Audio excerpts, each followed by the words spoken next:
তৃষা তৎক্ষণাৎ দেয়াল হাতড়ে প্রকস্পিত আঙ্গুলের ডগাধারা সুইচ অন করল। উজ্জ্বল আলো উদ্ভাসিত হলো কক্ষ জুড়ে। আকস্মিক উজ্জ্বলতার চোখ বুঁদে আসলো তৃষার। পরক্ষণে সে মুগ্ধ মন্ত্রের ন্যায় তাকালো সামনে বসা ছোট্ট মেয়েটির দিকে। একটা ফটো ফ্রেম বক্ষে আগলে বসে আছে মেয়েটি। পিঠ অব্দি জড়ানো বাদামি চুলের অধিকারী বার্মি ফ্রক পরিহিত ফর্সা মেয়েটি বড্ড গুলুমুলু, তুলতুলে বিড়ালের ছানার ন্যায়। ঘরনের বাচ্চাটাকে দেখলে ইচ্ছা করবে ছুটে গিয়ে আদর করতে। তৃষা আমার ছোট্টবেলা থেকেই বড্ড বাচ্চা প্রেমী। বাচ্চা দেখলেই মাথা কাজ করে না তার। আর যদি হয় এমন কিউট একটা মেয়ে, তাহলে তো কথাই নেই। সে এক প্রকার দৌড়ে গেল মেয়েটির কাছে, হাঁটু মুড়ে মেয়েটির সম্মুখে বসে বলল, কিউটি। সে বাচ্চা মেয়েটির তুলতুলে চোয়ালে আদর করতে যেতেই মেয়েটি তৎক্ষণাৎ ঘুরিয়ে নিল। বাচ্চাদের থেকে সচরাচরে এমন আচরণ পেতে অভ্যস্ত নয় তৃষা। কিঞ্চিৎ বিস্মিত হয়ে সামান্য হাসল সে, তবে হাল ছাড়ল না। ভাব জমাতে ফের বলল, কিউটি পাই। মেয়েটি তাকালো না, তবুও তৃষা পুনরায় বলল, তোমার নাম কি সুইট ক্যান্ডি? তুলতুলে মেয়েটি এবার মুখ তুলে চাইল। কি ডাগর তার চোখগুলো, তবে মণি দুটো হালকা নীলা। তৃষা মিষ্টি হাসতে মেয়েটি কিছুটা গম্ভীর স্বরে বলল, ছিফরা ছিফরা ইয়ারিন। তৃষা মেয়েটির নরম মিষ্টি কণ্ঠে হেসে বলল, ওহো, সিক্ত একটা নাম, তোমার মতোই কিউট। তৃষা দুহাত বাড়িয়ে সিফরার তুলতুলে চোয়ালে হাত বুলালো। স্নেহে আরও কিছু বলতে যাবার পূর্বেই পেছন থেকে ডাক দিল কেউ একজন, আরে টুইঙ্কেল, তুমি এখানে? আমি তোমাকে সারা বাড়ি খুঁজছি। তৃষা পেছনে ঘুরে দেখল, খাবারের বাটি হাতে দাঁড়িয়ে আছে জমা। মেয়েটি এই বাড়ির পরিচালিকা, বড্ড বন্ধুত্ব সুলভ। তার কাছেই তৃষা প্রত্যেকের গল্প শুনেছে এই 1 মাসে। আর তার জানা মতে টুইঙ্কেল আর্যর মেয়ে। মেয়েটা বড্ড ঘর কোনো আরবি কত মাসে তৃষার ব্যস্ততার দরুন তার সাথে দেখা করতে পারেনি তৃষা। তার মানে কি এই আর্যর মেয়ে? তুমি মেয়েটিকে বলল তার নাম সিফরা? ওহো, তুমি twinkle twinkle twinkle little star. তৃষার কথাটা শেষ হলো না। ও কিছু বুঝে ওঠার আগেই সিফরা পাশের টি টেবিল থেকে ভারী পিতলের একটি শোপিস তুলে নিল। ঝুমা আর্তনাদ করে উঠার আগেই সিফরা সজোরে শোপিসটা ছুঁড়ে মারল তৃষার কপাল লক্ষ্য করে। নিখুঁত নিশানায় সেটা তৃষার কপালে বিঁধল। একটা তীক্ষ্ণ যন্ত্রণায় তৃষার মাথাটা ঝিমঝিম করে উঠল। চোখের সামনে সব যেন অন্ধকার হয়ে আসছে। কপালে হাত দিতে দেখল আঙ্গুলের ডগা বেয়ে উষ্ণ গাঢ় রক্ত গড়িয়ে পড়ছে। ঝুমা হাতের বাটিটা টেবিলের উপর রেখেই ছুটে এলো। ভয়ে ফ্যাকাশে হয়ে যাওয়া গলায় চিৎকার করে উঠল, হায় খোদা, এ কি করলে টুইঙ্কেল মণি? এ কি কাণ্ড! সিফরা তখন নির্বিকার, যেন কিছুই হয়নি। সে আবারও সেই ফটো ফ্রেমটা বক্ষে চেপে ধরে জানালার দিকে মুখ ফিরিয়ে বসল। ঝুমা আর এক মুহূর্ত দেরি করল না। তৃষার হাত ধরে এক প্রকার টেনে ঘর থেকে বের করে নিয়ে গেল। যেতে যেতে কাঁপা কাঁপা গলায় বলল, চলো আপু, তোমাকে ড্রেসিং করিয়ে দেই। রক্তের ধারা তখন তৃষার গাল বেয়ে নিচে নামছে। ব্যথায় কুঁচকে যাওয়া চোখে সে শেষবার ছিফরার দিকে তাকালো। এইটুকুন মেয়ে এটা। মেয়ের মনে কিসের এত বিষাদ, কিসের এত ক্ষোভ?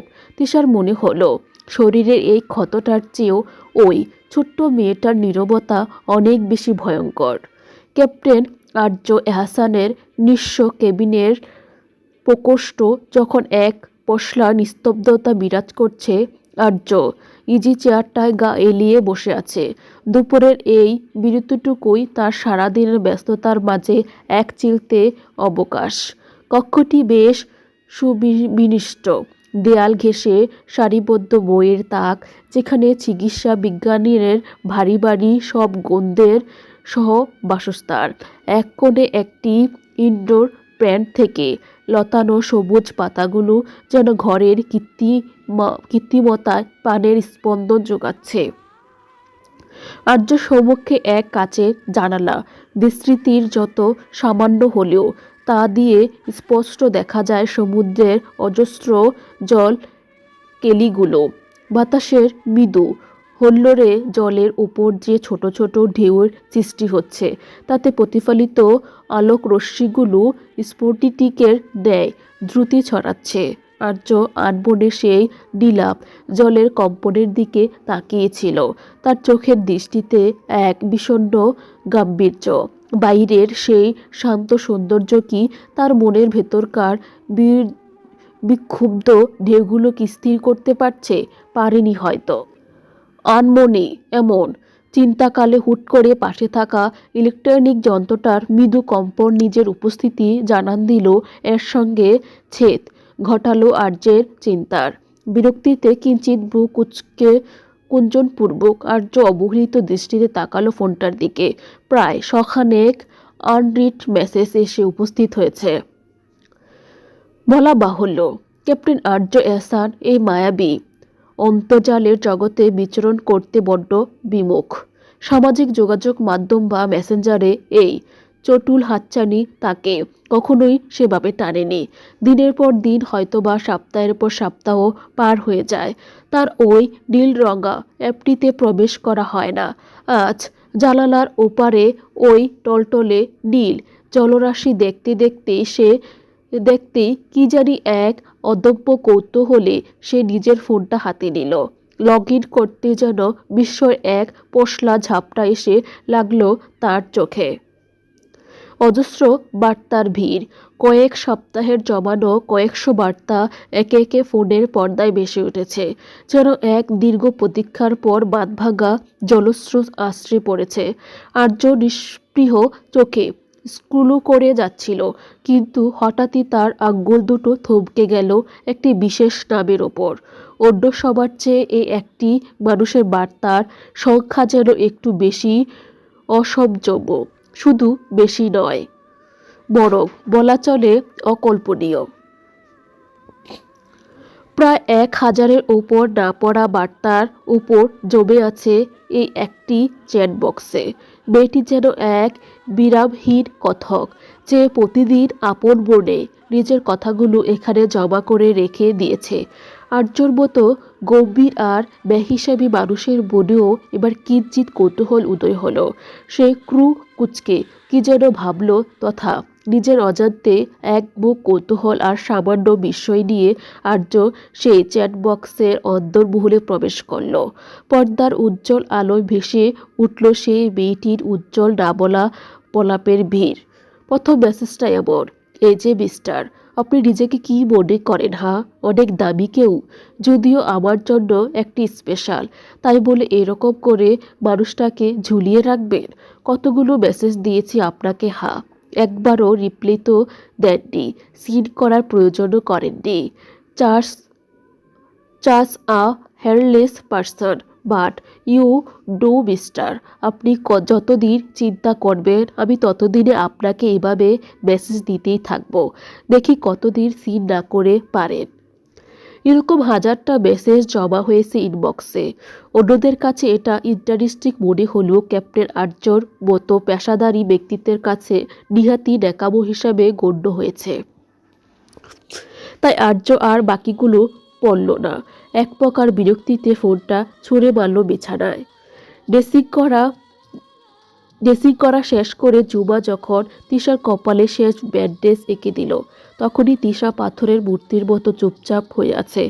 কপালে চিনচিনে ব্যথাটা মাঝে মধ্যে দাপট দেখিয়ে উঠছে, কিন্তু তার চেয়েও বড় দহন চলছে তিশার মনে। এইটুকু একটা মেয়ে, অথচ তার দুচোখে কি গভীর হাহাকার।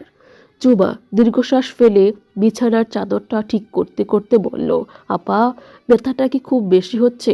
একটু শুয়ে পড়ে দেখি। তিশা উত্তর দিল না। সে তখনও শূন্য দৃষ্টিতে মেজের দিকে তাকিয়েছিল। অবশেষে নিজের ভেতরকার কৌতূহলকে অদমিত করতে ব্যর্থ হয়ে স্পষ্টদান্ত কণ্ঠে সে শোধালো, আচ্ছা জুমা, এইটুকু একটা বৃষ্টি মেয়ে এমন হিংস্র কেন হয়ে উঠল বলো তো? আমি তো ওকে শুধু ভালোবেসে একটা নাম ধরে ডেকেছিলাম, টুইঙ্কেল। আমার সাথে এমন করলো কেন? চুবার হাতের কাজ থেমে গেল। সে কয়েক মুহূর্ত স্থির হয়ে তিশার জিজ্ঞাসারু দৃষ্টির দিকে চেয়ে রইল। হঠাৎ এক বিষণ্ণ হাসি তার ঠোঁটের কোণে ফুটে উঠল। সে তিশার পাশে বসে ধীর স্বরে বলতে শুরু করলো, ও আসলে আগে এমন ছিল না আপু। আজকের এই চুপচাপ টুইঙ্কেল ছিল বাড়ির প্রাণ। সারা বাড়ি ওর দুষ্টুমি হাসিতে মুখর হয়ে থাকত। যে ছোট ছোট নীল চোখগুলো দেখে আপনি আজ ভয় পেলেন, ওগুলো দিয়ে ও সবাইকে মায়ার জালে বেঁধে রাখত, ঠিক যেন আকাশ থেকে নেমে আসা কোনো ছোট্ট এক তারা। তিশা উৎসুক হয়ে চাইল। জুমা বলতে লাগলো, ওর মা ওকে বড় ভালোবেসে লিটল স্টার বলে ডাকতেন। ওই নামটার সাথে ওর মায়ের অস্তিত্ব জড়িয়ে আছে আপু।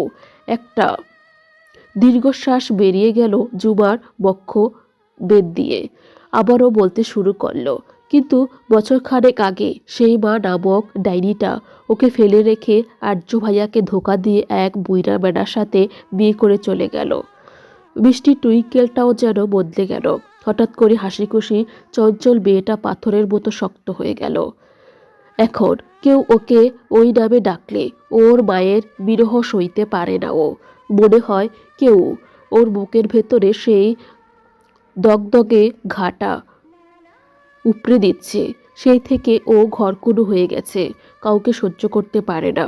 আজকের এই আঘাতটা আসলে তোমাকে নয় আপু, ও ওর ভেতরের ওই অসহ্য যন্ত্রণাটাকেই বাইরে ছুড়ে দিয়েছে। তিশা শুনল আর স্তব্ধ হয়ে রইল। চিফরা ওই রুক্ষ আচরণের আড়ালে যে এত বড় এক শূন্যতা লুকিয়ে আছে তা সে কল্পনাও করতে পারেনি। মেয়েটার ওই ফর্সা গুলুমুলু মুখটা তিশার চোখের সামনে আবারও বেশি উঠল। তবে এবার আর বারবি ডলের মতো নয়, বরং এক ডাইনি মায়ের একাকী রাজকন্যার মতো। পরদিন সকালবেলা ভোরের আলো সবে কিঞ্চিত পরিসরে ফুটতে শুরু করেছে। সারা রাত এক দীর্ঘ চিন্তা আর কপালের চিনচিন সেই ব্যথার দরুন প্রায় এক প্রকার নির্ঘুম কেটেছে তিশার। সেই ভোরবেলায় চোখ দুটা লেগে এসেছিল সবে। ঠিক তখনই বিকট শব্দে তন্দ্রা টুলল তার বিরক্তিতে। ত্রুটিপূর্বক দৃষ্টিতে সে বালিশের পাশে থাবড়ে ফোনটা তুলে নিল সে। স্ক্রিনে তাকিয়ে দেখল তার প্রাণের সখী মেহসানার কল। এই অসময়ে মেহসানার ফোন মানে কোনো না কোনো জরুরি হাকার অথবা নিছক পাগলামি। তিশা চোখের পাতা কোনো রকমে মিলে ফোনটা রিসিভ করতে ওপাশ থেকে মেহসানার উত্তেজিত কণ্ঠ ভেসে এলো, কিরে তিশু, তুই কি এখনো কুম্ভকর্ণের মতো ঘুমাচ্ছিস? আমি এদিকে উত্তেজনা শেষ হয়ে যাচ্ছি আর তুই অঘরে ঘুমিয়ে যাচ্ছিস। তিশা ভাঙা গলায় জবাব দিল, তোর কি কাণ্ডজ্ঞান কোনোদিন হবে না মেনু? ভোর 6টা বাজে এখন, কি এমন রাজকার্য উদ্ধার করলি শুনি? মেহসানা যেন শোনার পাত্রই নয়। সে মহা উল্লাসে বলল, আরে দূর, আগে শোন। দা সেইলিং কিং অ্যাকাউন্টটা কাল প্রায় 2 মাস পর লাইনে এসেছিল, তুই চেক করেছিস? দা সেলিং কিং নামটা শুনতেই তৃষার ঘুম এক নিমেষে উধাও হয়ে গেল। কপালে ব্যান্ডেজটার জায়গায় যেন নতুন করে স্পন্দন অনুভূতি হলো। সে ধপ করে বিছানায় উঠে বসে রইল। Are you serious মেহু? তা হয়তো কি, শোন। আচ্ছা, একটা কলেজে আসতে পারবি? তাহলে সামনাসামনি বলতে পারতাম। তিশার উষ্ঠ প্রান্তে হা শব্দটি এসেও যেন থমকে গেল। এক মুহূর্তের জন্য জানালার বাহিরে উদীয়মান সূর্যের রক্তিম আবার দিকে চেয়ে সেই স্তব্ধ হয়ে রইল। মেহসানার উচ্ছ্বাস তাকে টানলেও তার অন্তরাত্মা গহীনে এক অদ্ভুত দায়বদ্ধতার সুর বেজে উঠল, যার উত্তর খুঁজতে সে কাল সারাটি রাত নির্ঘুম কাটিয়েছে। মেহসানা উপাস থেকে তাগাদা দিয়ে বলল, কিরে, চুপ করে আছিস কেন? চলে আয় না দ্রুত। তিশা মৃদু এক দীর্ঘশ্বাস ফেলল। তার মনে হলো যে প্রদীপের শিখা কাল এক ঝটকায় তার কপাল রক্তাক্ত করে দিয়েছে। সেই শিখাটি আসলে নিভে যাওয়ার যন্ত্রণায় ছটফট করছে। মাতৃহীন সে একাকী রাজকন্যাটি এখন তার মনের কোণে এক বিশাল জায়গা দখল করে নিয়েছে। তিশা ধীর স্থির কণ্ঠে মেহসানাকে বলল, আজকে পসিবল না রে, ইভেন এই সপ্তাহেও পসিবল না, আমার অন্য একটা কাজ আছে, পারলে তুই একবার আসিস। মেহসানা এবার কিছুটা বিরক্ত হলো। তিশা তার বহু পুরাতন বান্ধবী বলা চলে, গ্রামে একসাথে পড়াশোনা করত, শহরেও একই কলেজে ভর্তি হয়েছিল তারা। তবে মাঝখানে আগে তিশা রাজধানীতে চলে আসায় সেখানেও নিজেদের সব কিছু গুছিয়ে চলে এসেছে মেহসানা। একই কলেজে ভর্তি হয়েছে পুনরায় তারা। সব কিছুতে সাথ দিয়েছে তিশার। হুট করে তার এমন জবাবে কিঞ্চিত চিন্তিত হলে সে। তোকে কেউ কিছু বলেছে? মেহসানার এমন প্রশ্নের কিছুটা অবাক হলো তৃষা। কে কি বলবে? তাহলে কিছু হইছে তোর? না রে মা। কিন্তু হুট করে এমন প্রশ্ন কেন? না, হঠাৎ করে এমন নাকচ করলি? এমনি। ও আচ্ছা আচ্ছা, তাহলে আল্লাহ হাফেজ। আমি রেডি হয়ে নেই, আজকে একটু আর্লি ক্লাস আছে। আল্লাহ হাফেজ। বেলা ক্রমশ বেড়েই চলেছে, তবে তিশার ব্যথাতুর কপালটা যন্ত্রণা কমার নামই নিচ্ছে না যেন। সকালের তপ্ত রোদটা জানালার পর্দা বেদ করে মেঝেতে এসে পড়েছে। বিদ্যমান কপালের অস্থির যন্ত্রণাদায়ক দপট পানিটা সঙ্গে নিয়েই তৃষা ধীর পায়ে বিছানা থেকে নেমে মেঝের উপর পা রাখল। সারা রাত নির্ঘুম কাটানোর একটা ক্লান্তি তার সারা শরীরে লেপ্টে আছে। আলসেমি মাখা পায়ে সে ওয়াশরুমের দিকে এগিয়ে গেল। আয়নার সামনে দাঁড়িয়ে চোখে মুখে শীতল জলের ঝাপটা দিতে রাতের সেই দুঃস্বপ্নের ঘোরটা যেন কিছুটা কাটল। ভেজা মুখটা তোয়ালে দিয়ে মুছে সে ঘর থেকে বের হয়ে এলো। এবার সে স্থিরভাবে গিয়ে দাঁড়ালো ড্রেসিং টেবিলের সামনে। অবিন্যাসসহ চুলগুলো ভাগে আনতে হাতে চিরুনিটা তুলে নিল। দীর্ঘ ক্যাশ রাশির ভেতর চিরুনি চলে না। ধরতে ধরতে হঠাৎই তার নজর পড়ল আয়নার ওপর, যেখানে নিজের প্রতিচ্ছবির ঠিক পাশেই অস্পষ্ট আর একটা ক্ষুদ্র অবয় দেখা যাচ্ছে।